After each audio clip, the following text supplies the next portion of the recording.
One thing that really surprised me was how similar people's experiences were. Like people who were Black, Indigenous, or brown, we all kind of faced similar things, which was something I wasn't really expecting to hear about.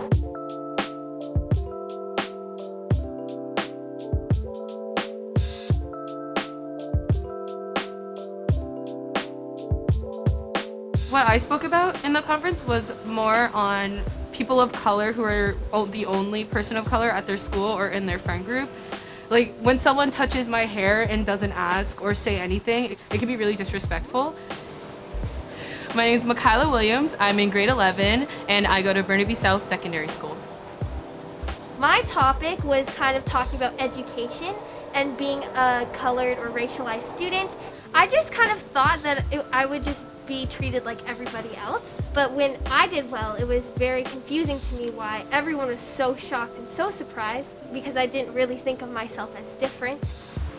My name is Liv Muirkirk. I'm from the Stolo Nation and I'm a grade 11 student at Burnaby South Secondary.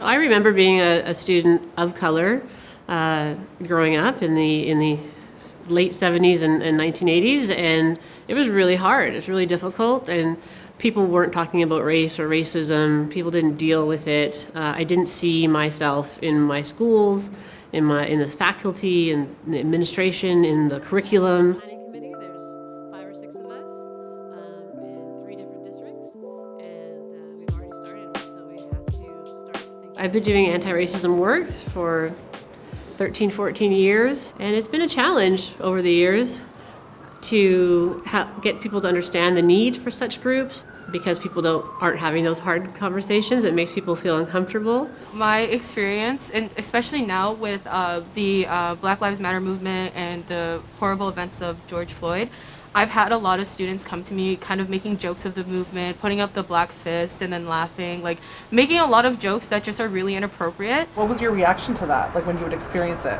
I tried my best to educate them and kind of warn them like it was a really important movement, especially for my people and my culture. Something I experienced a lot was that everyone expects you to know everything about your culture. Everyone expects you to know everything from, as an Indigenous person, from like plants to residential schools, and they kind of just assume that you know everything. But that's just not true, because we're still learning about our own cultures too.